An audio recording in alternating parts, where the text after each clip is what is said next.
And at number 10, Venom. While Venom may be the most iconic symbiote and the first to make an appearance in the Marvel Universe, he's actually the weakest of the symbiotes. This is because he's the first of the bloodline. The offspring of a symbiote is much stronger than its parent, and since Venom was the first on Earth, all of the offspring symbiotes born from him are exponentially more powerful than he is. Each generation of symbiote is innately more powerful than its predecessor. That being said, it does come down to a matter of how you use it. Eddie Brock has always had a proficient amount of control over the Venom symbiote, and the other hosts that have worn Venom in the past, from Flash Thompson to Mac Gargan to Peter Parker himself, have all exhibited differences in the symbiote's functionality that are unique. Venom first hit the scene in The Amazing Spider-Man issue 252 back in 1984, first appearing as an alien costume that bonded with Peter Parker during Secret Wars. It wasn't until The Amazing Spider-Man issue 300, 4 years later, that Venom would take shape as Venom, and not just a parasitic symbiote. It bonded with Eddie Brock, who at the time wanted revenge against Peter Parker for ruining his journalism career. Up next, number 9, Mania/Maniac. The Mania symbiote first appeared in Venom Volume 1, Issue 1 in 2003. It was cloned from a piece of Venom that was obtained by the Ararat Corporation, with the goal of using it to exterminate all life on Earth. Mania was a bit of a weirdo. It refused to bond with hosts, and instead would just brutally murder them, just for the fun of it. At one point it bonded with a prison inmate named Eric Moody, and then jumped ship to an elderly mental patient named Alphonse Poigna. Moody managed to fight off Mania, but only for it to bond with Alphonse and then mock Moody about getting raped in prison after seeing his memories of the event. And then Mania raped and murdered Moody. So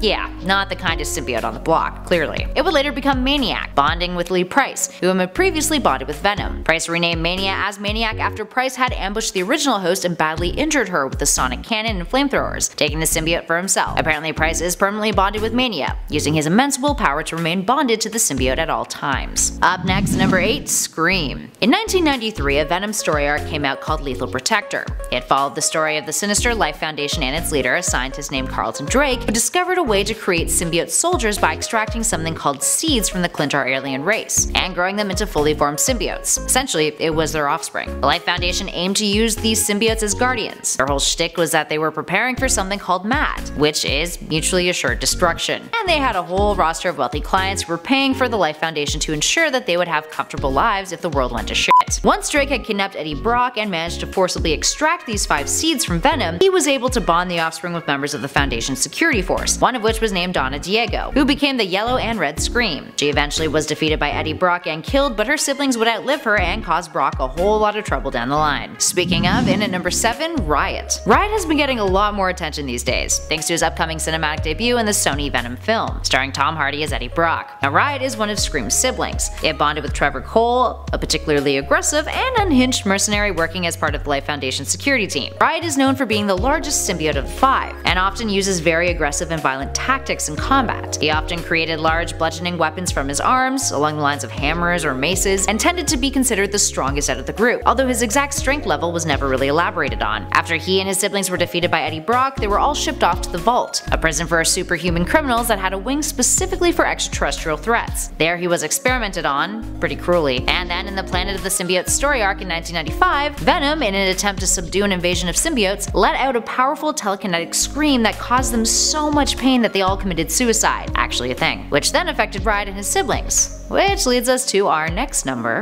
In at 6, Hybrid. Riot and his siblings broke out of their confinement at the Vault after Venom's psychic shriek. They then merged into a super hybrid symbiote known aptly as Hybrid, who would then briefly bond with a character named Scott Washington, who was a guard at the Vault. Scott realized through bonding with Hybrid that Hybrid wasn't actually that much of a threat after all. Instead, the experiments they had undergone were causing it a lot of pain, and the symbiotes were actually the ones preventing Scott, who had a lot of anger issues, from being violent. Unfortunately for Hybrid and its desires to be a good-intentioned vigilante, Eddie Brock was on a mission to hunt down the symbiotes, and ended up killing Washington in the process. Hybrid would then be found by the US Army, be separated, and then be put to use as part of the Mercury team in order to fight Carnage. Needless to say, being the combination of Riot and the other symbiotes was significantly stronger than just a singular symbiote. Side note, the sibling symbiotes, Phage, Agony, and Lasher, didn't make this list because of how similar they were to Scream and Riot in terms of ability and power. Although, Lasher was trained to bond with a dog named War Dog, which appeared in Carnage vs. Deadpool, and it's like really really awesome. Symbiote dog. Speaking of Carnage though,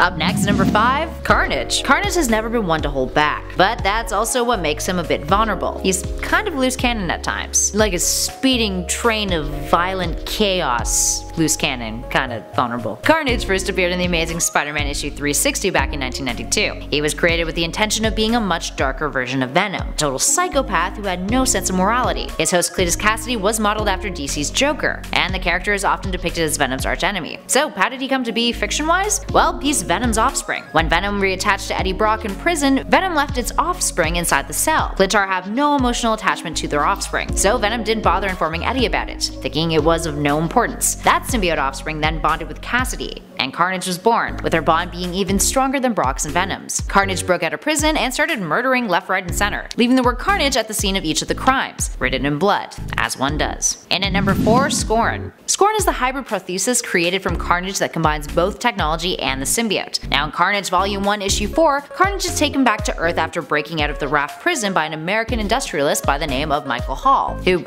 then locks up Cletus Cassidy and uses the symbiote to create new suits of armor. Carnage breaks out of its containment, bonds with a psychiatrist named Tanis Knives, but then things get a little weird. Carnage leaves his own offspring within Knives' prosthetic arm. Knives is horrified by this, cuts her arm off, but then later would rebond with it, becoming Scorn. Scorn is essentially a techno-hybrid, a machine symbiote who is able to fuse itself with different kinds of technology and mechanical weapons, which most definitely came in handy, no pun intended. And at number 3, Anti-Venom. Anti-Venom first debuted in the 2008 story arc New Ways to Die in the Amazing Spider-Man 569. Now at the time, Eddie Brock was not bonded with Venom. He had cancer, and he got a job at a soup kitchen. His boss, a man named Martin Lee, aka Mr. Negative, had a healing touch, which then cured Brock of his cancer. So when Venom came along and tried to rebond with him, Brock's skin became caustic to Venom, causing him to be enveloped in a new white symbiote created from the remnants of Venom, which then merged with his white blood cells that were charged thanks to Mr. Negative. Anti-Venom's got a slew of standout abilities. When Brock was the host, he was immune to fire, heat, and sound-based attacks. Anti-Venom also has a neat little nifty healing ability. He produces antibodies that can cure things like diseases, radioactivity, parasites, and the effects of drugs. Whenever he's around Spider-Man, he cancels out Spidey's powers. Now that being said, Anti-Venom does come with his own unique weaknesses too. Concentrations of Norman Osborn's super venom via Freak's DNA makes it incredibly vulnerable, and if touched by Mr. Negative, his healing abilities can become void. Brock would later sacrifice the symbiote to cure people from the Spider Island virus though. Moving on to number 2,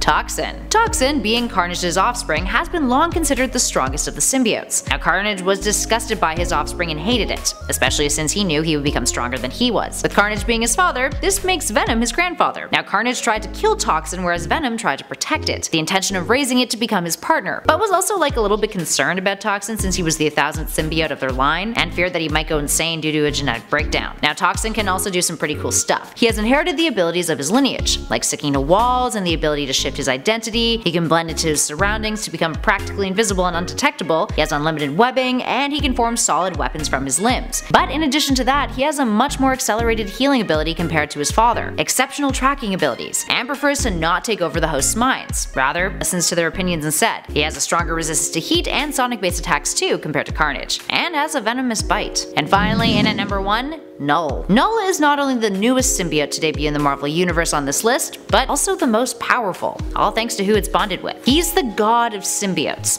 So before we get into this number any further, heads up, this does contain spoilers for the recent Donny Cates and Ryan Stegman Venom run, so you've been warned. Alright, so in this Venom run, we're getting a bit of a retelling about the history of the Clintars. The first issue revealed that something called the God of the Symbiotes had awoken, and it kinda looked like a giant dragon when it first appeared. Essentially, his backstory is that Null was a god who retaliated against the Celestials when they created the universe, and created a living sword from his own shadow, then used the Celestial's severed head to forge his symbiote sword and its cosmic energies, along with creating a symbiotic suit of armor from the eldritch darkness that he commanded. Essentially, he had manifested the first symbiote out of his shadow, so he could kill a Celestial. Null's range of abilities are pretty vast. He has something called Unbrachonesis, which essentially gives him the ability to create, control, and manipulate a fount of eldritch darkness, which is a manifestation of the primordial void that existed before the universe, also known as the living abyss. So yeah, overall, pretty intense stuff. Now he can dominate symbiotes, being the divine progenitor of the symbiotes and the nexus of their hive mind. Now that means he can take control of Venom and essentially revert him to more primitive and aggressive behavior. Null is immortal. He's lived for at least 13.7 billion years, is self-sustaining, has a regenerative healing factor, and all of the strength and durability that you can imagine. His one weakness though is divine electricity. He's vulnerable to it, so individuals like Thor can really f him up real good, temporarily destabilizing him. Starting us off in at number 10, Ant Venom. It's the giant-sized Ant Venom.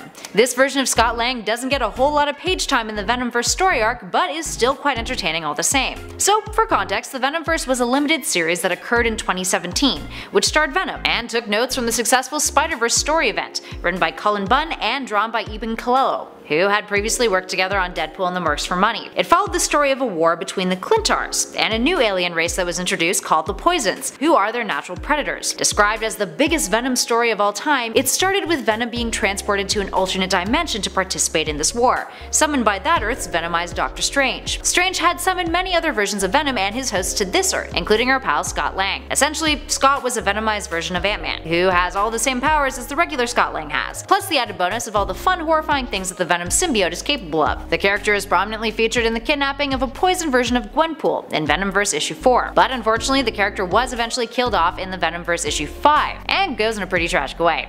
He was killed by his teammates as a means of preventing a poison from assimilating him, so I guess at least his teammates care about him? Up next, number 9, Venomized Gwenpool. Gwendolyn Poole from Earth TRN-646, much like many of the other characters on this list, is essentially Gwenpool of her own Earth, which is Earth TRN-565, but hosting the Venom symbiote. In case you're out of the loop about the very awesome Gwenpool, her home reality is one in which she understands that the Marvel Universe is fiction, yet manages to manifest herself within Earth 616's universe. The Venomized version of her, though, first appeared in Edge of Venomverse issue 2 in September of 2017, and she decides to turn on her boss and lawyer Mr. Melville after she reveals to him Daredevil's true secret identity. Her Venom symbiote influences her to kill him, justifying the act as the only way to keep Daredevil's secret a secret from the public. So she does, and it kinda pays off because she does work with Daredevil to fight the Hand. But unfortunately for her, she was eventually killed off in the same issue as she appeared in, by a Poison, who was impersonating an alternate version of Daredevil, who then ate her whole. Rough way to go. Moving on to number 8, Rocket Raccoon. This venomized version of Rocket Raccoon made its debut in the Venomverse as well, and is one of writer Cullen Bunn's favorite venomized characters. In his home universe of Earth TRN-652, Rocket was a member of the Guardians of the Galaxy when he was bonded with Venom, but when the Poisons attempted to assimilate all of the Guardians, he was forced to kill his best pal Groot when he was turned. Since then, Rocket had become a bounty hunter during the duration of the war, taking on contracts like killing his world's Captain America, which is where the story begins for him when he's transported by Doctor Strange. He easily found himself being one of the Resistance's tech experts, which involved him creating bombs to use against the Poison threat, including the bomb that was eventually used to destroy the Hive's base. Up next at 7, Host Rider. Host Rider is, you guessed it, a venomized Ghost Rider. Hailing from Earth TRN-647 and first appearing in Edge of Venomverse issue 3 in 2017, this Ghost Rider is Roberto Reyes, the version of the character who was possessed by his uncle's demonic spirit. When the symbiote bonded with him, it affected the control that he had learned to maintain over his uncle's spirit, which caused an imbalance, and Roberto, his uncle, and the symbiote all fought over who had control over Roberto's body. Eventually, the spirit and the symbiote won over Reyes, calling themselves Host Rider in mockery of him. Host Rider has some pretty sweet abilities thanks to his Venom symbiote. The character can manifest a symbiotically augmented version of the Hellcharger directly from his body, which has a fanged mouth that operates as a grill, but can also devour Host Rider's victims. He also forms chains out of symbiote biomass, which is pretty neat, but like most on this list, he has an untimely end. The character dies in Venomverse issue 3 during the Poison Clintar War. Moving on to our number 6, Laura Kinney. Laura Kinney's venomized self is absolutely terrifying. First appearing in Edge of Venomverse issue 1 back in August of 2017, the character has an interesting story. From Earth TRN-645, the character's origin is similar to her Earth 616 counterparts. Raised as an assassin called X-23 in the facility that cloned her from Wolverine, she continuously attempted to escape imprisonment, and on her 5th try, she accidentally punctured a tank that contained a confined Venom symbiote. The symbiote bonded with her and boosted her powers, allowing her to finally break out of the facility for good. She fled to New York, made a derelict bank her home, which then caused locals to fear that the building was haunted. Eventually though, she encountered the Runaways, who were fleeing the gangster known as Zebra Daddy. Fun name. Rather than listening to Venom and eating the group of kids, she aided them, killing the gangster and his thugs, and sharing her home with the runaways. Her symbiote has been known to further separate itself into other pieces to bond with others in order to protect them. In other words, the runaways, who she has a fondness for. But the symbiote can always be recalled. Eventually though, agents from the facility had hunted her down, but before she could make a stand against them, she was summoned by the venomized Doctor Strange. During the war, she would take up the alias of Wolverine, and managed to survive the battle and return back home to her reality. Also, another neat tidbit of information about her is that she would constantly be at odds with her Venom symbiote, not wanting to fight or kill unless she had to. And, well, that's kind of Venom's jam most of the time, isn't it? Up next, number 5, Venomized Logan. This Logan has the same origin of the one from Earth 807128. The one that killed the X-Men at the X-Mansion while under the control of Red Skull. This version though, years later, had been lured into a trap by Bruce Banner Jr., who he had raised as a son, but also lied to about his parentage. Along with Ashley Barton and Warren Worthington III, Banner Jr. tried to kill Logan, and use his remains to create an army of clones by utilizing the venomized T-Rex that had survived an encounter with Black Bolt earlier. There's lots of details on this one that we're skimming over, so yeah, sorry, it's a big story. Anywho, the symbiote decided to jump ship from the dinosaur and bonded with Logan, who was then unable to kill Bruce Banner Jr. because he still saw him as a son, although the symbiote was like, do it. Logan would then be summoned by Doctor Strange and fought alongside our last number, although he was potentially killed in the explosion of the poisoned ship in Venomverse issue 5. Up next at number 4, President Norman Osborn. Norman Osborn of Earth 138, or rather Ozzy Osbourne, as is his nickname, is one sick motherfucker. Ozzy was the leader of a political regime in the US, and used his company Oscorp to develop something called Venom, the Variable Engagement Neurosensitive Organic Mesh. In other words, he used the Venom symbiote to make America great again, which is something that he literally says in the comic. His plan is to clean up the country with all of his goons using the Venom-modified symbiote to help perpetuate his fascist master plan. But luckily, the punk rock Spider-Man in this reality weakens them by using an electric guitar. While the character on his own may not be the most powerful fella on the block, although we assure you he can throw his weight around, what makes him so powerful is his legion of followers committed to his ideologies, which is pretty terrifying, to say the least. Up next, number 3, the venomized Doctor Strange. Doctor Strange on his own in any Earth is pretty much a threat to be wary of, but in the Venomverse, he's the character who leads the Resistance, and the one who summons the Venoms from all of the other alternate realities to fight against the Poisons. So his story in the Venomverse starts when he stumbled upon a Venom symbiote, who was on the run from the Poisons. Once they bonded, he became privy to the threat that the Poisons posed to the multiverse, so Strange concocts a plan to build the Resistance and take down the Poison Hive. He's eventually kidnapped by the Poisons, and during the Resistance attempt to save him, they end up destroying the Hive, and he dies, but not before he manages to teleport all of the Resistance members back to their own home realities. What a guy. And at 2, Venompool. Deadpool has been bonded to the Venom symbiote prior to the Venomverse event. Back in the day, he had actually tried on the symbiote before Spider-Man had, something that was added into Deadpool's lore long after the symbiote had first appeared and bonded with Spidey in the Amazing Spider-Man issue 252. Anywho, according to Venomverse editor Devin Lewis, I quote, "Deadpool is one of our main Venomized protagonists.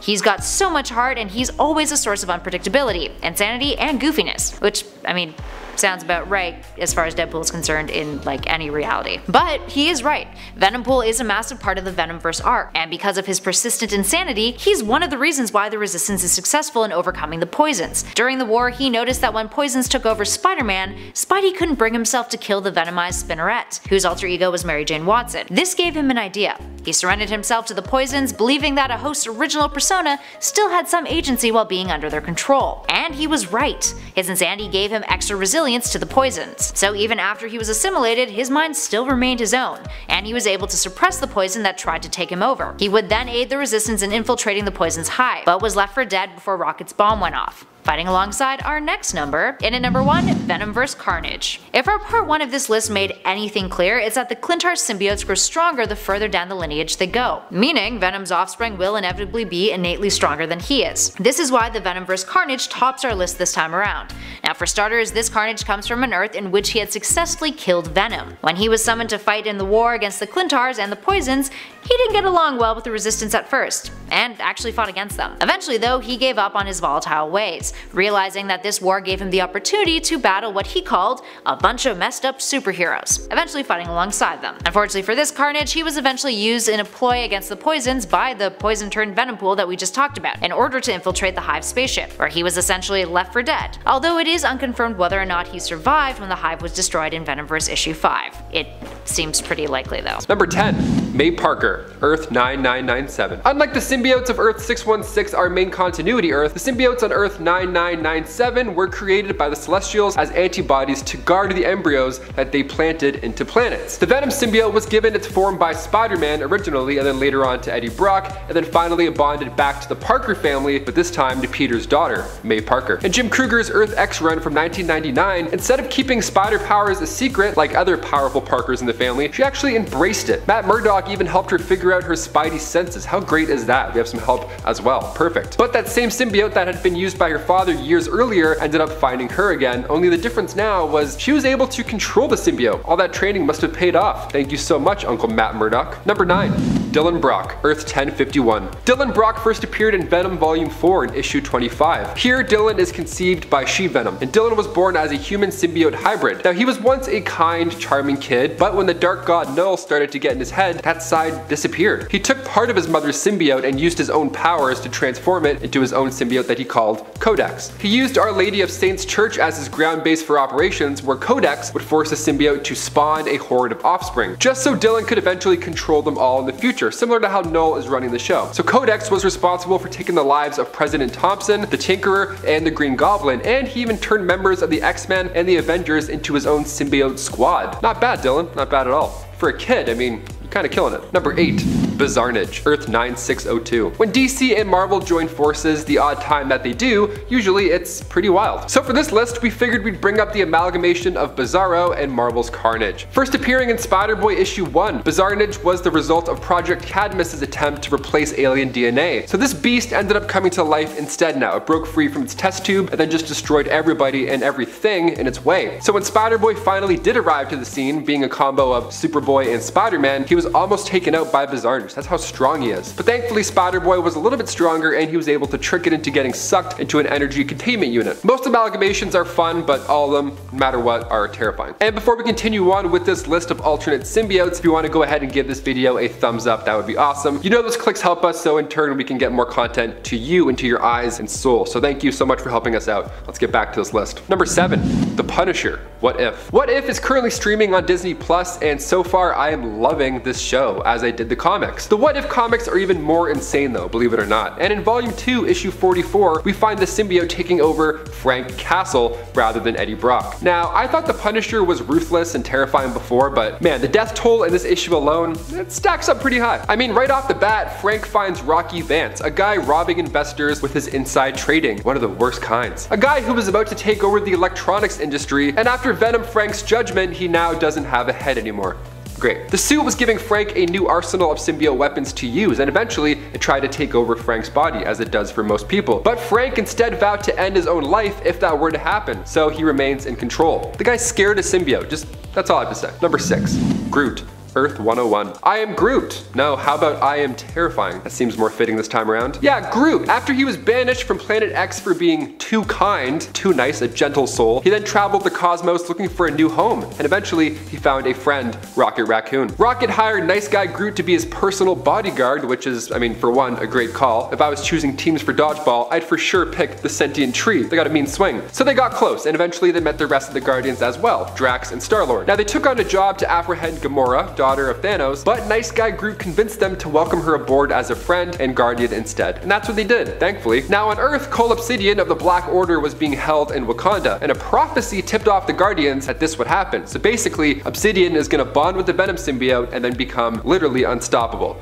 What a prophecy. Nice, love those. Fortune Cookie's like, oh, really? We can't have that. So now in Wakanda, the team was fighting current host Kraven the Hunter, but after it had left him, it started going for Cole. Prophecy was about to be fulfilled, so good guy Groot jumped right in the way. Groot saved the day with his new powers, but over time he struggled to keep a lock on this dark side. Groot is just too good. He eventually taught the symbiote how to be good as well, and they remained a unit for years. Now when the Guardians teamed up with the Avengers to fight the Black Order, the symbiote returned to its first host, Spider-Man, before saying thank you and goodbye to its friend Groot, of course. A nice symbiote. This is a great point. This is awesome. Number 6 kicks ass. Number 5. Anne Wang, Earth 1051. This version of Anne made her first appearance in Volume 4 of Venom, issue 27. Her ex-husband, Eddie Brock, ended up taking his own life in this world, which is super tragic, and to make things even lonelier and more cruel, she was the only person to attend his funeral. So she started to hate 3 people at this point. Eddie's father for having forsaken him, Peter Parker, of course, because he ruined his life and career, and finally she hates herself for not supporting Eddie enough. So she follows Eddie's trail. She goes back to Lady of Saints Church, but her rage attracted a symbiote, that same symbiote. So after those two became one, she was now determined to get revenge. She started calling herself Agent Venom, but eventually she stopped hating Peter. She started going a little bit to the good side. In fact, when Anne got pregnant with Dylan, Peter was the first she confided in. Yeah, she gave birth to that young boy Dylan who I mentioned earlier, so now it's starting to come full circle. Now you're getting it. Number 4,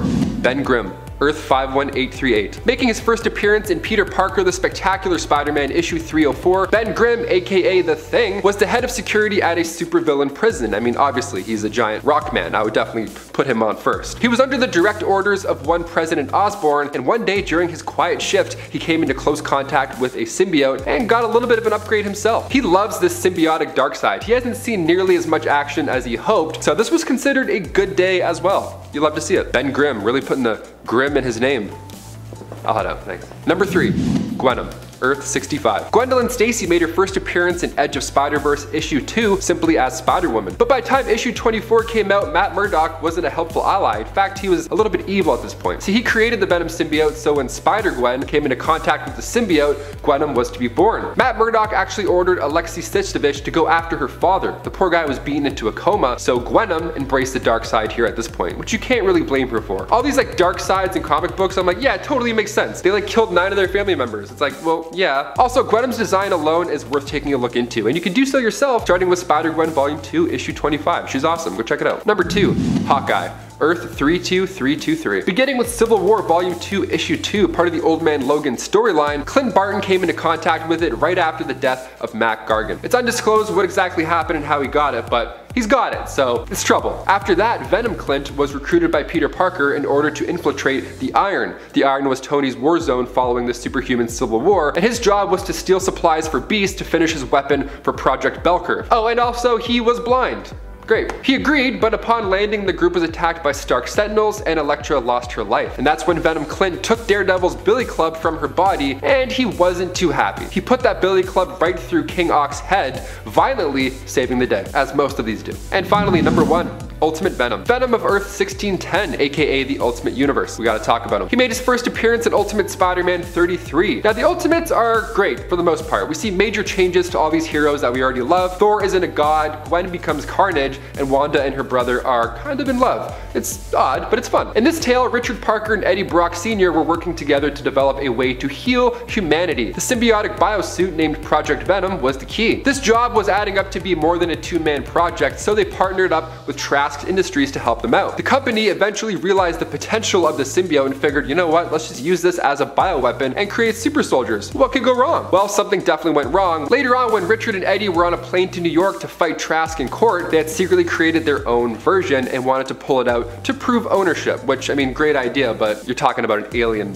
beast here. It's gonna get messy. But Eddie pulled the suit out too early while they were still on the plane. Come on, dude. And that's how that plane went down in the Ultimate Universe, which obviously makes sense. And as a student, Eddie Jr. began studying a sample of that Venom project with Dr. Kurt Connors, and Peter took a piece to study himself. Now you're starting to figure out what's gonna happen. After Peter spilled a drop on his hand, he got the black suit makeover, cranking his powers up to 10. He was now untouchable, but when a robber shot another man, this triggered Peter. It literally reminded him of Uncle Ben so much that he went full Venom. He just made a mess. It was not good at all. He lost the symbiote after getting tangled in electric cables, and the only parts left were in his bloodstream, and also the other samples left in the lab, which, yes, Eddie ended up also finding. Kicking off the list at number 10, we have Dr. Carl Malice. Dr. Carl Malice was always interested in the subject of superhuman powers. Ever since the earlier days of seeing the Fantastic Four in the newspaper, he became obsessed. He got a degree in biology from the University of California. He was brilliant, so brilliant that the guy himself turned Sam Wilson, Captain America, into a werewolf.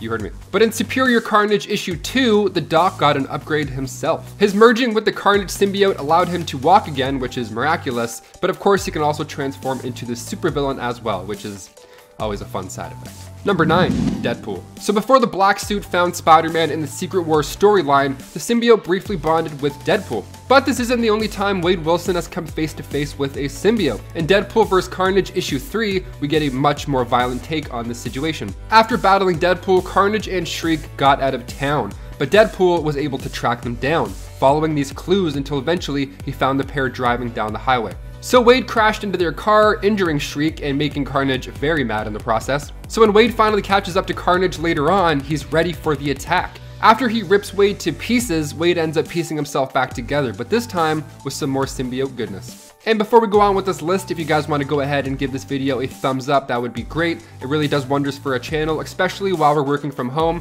So we thank you so much for your support. Let's get right back into this list. Number 8, Matt Gargan. He first entered comics in Amazing Spider-Man issue 19, and in the next issue, he was branded new enemy of Spider-Man, the Scorpion. Now, he's a former private investigator hired by J. Jonah Jameson to find out just how Peter gets those A1 photograph of Spider-Man. But he is Spider-Man, so that was never an easy task. It wasn't working, so Jameson paid Matt 10 grand to have this experiment done from Dr. Farley Sitwell, and Gargan then turned into the Scorpion. Good times. Egghead recruited Scorpion for the Masters of Evil, but after they were captured and released, Egghead didn't come back to recruit Matt again. That's a little rude. That's a bit rude if you ask me. He's Scorpion, he's still pretty good. But down the road, Norman Osborn recruited Scorpion and was ordered to kidnap Aunt May. But during this mission, the symbiote found him and they connected through their hatred for Spider-Man, and they ended up bonding. He joined the Thunderbolts as well in issue 110, and the government outfitted the symbiote with electric implants to keep him in line. He worked for the government first as a rehabilitation program for criminals, and then he joined on the more popular Thunderbolt roster, Norman Osborn's Dark Avengers. Number 7, Black Cat. Venom wanted everything to do with Spider-Man from the beginning, starting of course with his love life. So in Amazing Spider-Man issue 316, he went after another close acquaintance, Black Cat. We see her lost in a train of thought as she realizes that her and the Spider should be together. And then in comes Venom just to ruin the whole vibe. Venom attacks and figures that she must know where he is, although she actually doesn't. But before Venom heads out, he casually mentions that Parker's wife didn't know where he was either. Adding insult to injury, literally, in a sense. But Black Cat got an upgrade herself later on in Venom issue 159. The Maniac symbiote took control of her briefly, but luckily this didn't last too long as she was able to break free from the Inklings. Although they do look like a fun time, Black Cat's better as Black Cat. Number 6, Red Hulk. He made his first appearance in Incredible Hulk issue 1 as General Ross, but come the first issue of volume 2, Ross gets a little bit of an upgrade. He becomes one of the Hulk's greatest threats. He becomes the Red Hulk. Now the Red Hulk was created using gamma radiation, just like Bruce, but what makes him even more of a threat is the fact that this guy also has cosmic rays added to that aggressive mix. The Red Hulk doesn't get stronger the more angry he gets like Bruce, he actually gets hotter. Yeah, he turns into Ryan Gosling after too long. No, he gets stronger in anger, he burns up, physically he gets hot, and then makes an absolute mess. He's already a monster in this case, but in 2011's Venom issue 13.4, Red Hulk Ross was sent to retrieve the Venom symbiote from Flash Thompson. But when the Red Hulk got close, he turned into this. He's a Ghost Rider Venom mashup, which some would consider a pretty bad idea. I'm one of those, that's way too much. So loud too. I look at that photo and I'm like, man, that's gotta be loud. Number 5, Carol Danvers. In 2010's Siege Spider-Man run, we meet up with the Avengers, and at this point, they've gone to Asgard to take back the world from Osborn. Now, Spider-Man, of course, joins the battle, which is great, but he's doing more of a groundwork type scenario. He's not up in the sky, he can't fly, so he's working stuff out on the ground. The fight begins above Broxton, Oklahoma in Asgard, and Venom is just laying waste to everybody at this point. And then Spider-Man comes in with the quips, and then after falling down to Earth, Carol Danvers comes to the rescue. Reminds Peter where the fight truly is. Up there. He says he's more of a Street Fighter guy, that the Avengers are better off in the sky, and then when Carol asks about Venom and how his powers come from the suit, she goes for the impossible. She straight up shoves her arm down his throat, and once the symbiote is free, it then attaches itself to Carol. And then we have this ultimate badass creation. Venom loves it. He says Carol is his new favorite superhero. Flying does have its perks, I'll admit. Number 4, Groot. I am Venom. I am Venom. A family favorite when it comes to the MCU is, of course, Groot. We catch him as a clumsy adult in the first Guardians movie, then we catch him as a clumsy child in the second Guardians movie, and then by the time Infinity War rolls around, the little dude became a teen, even giving up his branch to create Stormbreaker. But a version I hope we never see on screen is Venom Groot. Now this happens in Guardians of the Galaxy issue 21. The Guardians trap the symbiote in after a daring mission with Gamora, luring it out. Things are fine at this point, it's working, until Groot is asked to hand Rocket the thing with the thing on top. So Groot's like, that thing? With that thing on top? Sure. This seems to complicate things because Groot has no idea what he's talking about, so he grabs the symbiote and accidentally sets it free. And before Rocket even knows it, it's consumed Groot. Number 3, Peter Parker. During the events of 1984 Secret Wars, Spidey came across a symbiote while on Battleworld. In issue 7, Spider-Woman makes her grand entrance. And then Peter Parker reacts in his usual manner. I mean, one of his first thoughts is to sue her for infringing on his shtick. Fair, more than fair. But he clocks that she just tossed a boulder as easily as he could, which is strange because he's a superhero. In the next issue, he gets an up-close personal look at this new black suit Spider-Woman was rocking. And now we have a new costume for Spidey. How lovely is that? He feels great, he feels stronger, quicker, he's even impressed by the mechanics of the suit's ability to change. So while it all seemed like a perfect aid in this massive battle, Peter questioned why this new suit was so different. Why was it doing this? Oh well, he says, and then he returns to Earth with this new suit that just happened to activate his Spidey sense. Okay, that's a smart move, I think. And we all know that was much more than a new suit. You gotta leave things where you find them, Pete. The suit made Peter harder, better, faster, stronger, sure, but in the plot of Spider-Man 3, we also saw Peter start to brush his hair to the side and then aggressively be into jazz music. He's snapping and pointing at people on the streets, all aggressive like. You can't let the symbiote mess with your head. We have a whole movie that explains why it's a bad idea. Number 2, Silver Surfer. The Silver Surfer made his comic debut in Fantastic Four issue 48. Back in the early 60s, Norrin Radd is one of the most noble and tormented cosmic entities in the universe, born on the planet Zen-La, part of an extremely long-lived, technologically advanced humanoid race. He was already quite impressive, and then in Amazing Spider-Man issue 430, he becomes the Carnage Cosmic. Just dangerous, look at this guy. Now Carnage has the ability to take out all that anger and frustration, but this time he can take it out on the entire universe. So look out, worlds, this guy's terrifying. And finally, coming in at number 1, Red Goblin. The Green Goblin, before we even get to the Red Goblin, the Green Goblin has gone toe-to-toe with Spider-Man numerous times, but when he combined powers with Carnage, things got super messy. He appeared for the first time in the Amazing Spider-Man 798. Norman Osborn stole the Carnage symbiote, and after that, hell broke loose. So the rare weaknesses that the symbiote did have went away once the two villains had merged. So if you think you can use sound or fire to take this guy out, well, good game, pal, think again. Green Goblin was fine with those things, so now he's gonna be fine with them again. Even the bombs that he throws are like merged pumpkin Carnage bombs, and they bite you. They have a face on the bomb, and the bomb can bite you. The only thing that can damage the Red Goblin is the touch of Agent Venom, aka Flash Thompson. But in this issue, Flash uses most of his ability to heal Peter's leg. So now Peter's our only hope at stopping Norman, aka the Red Goblin.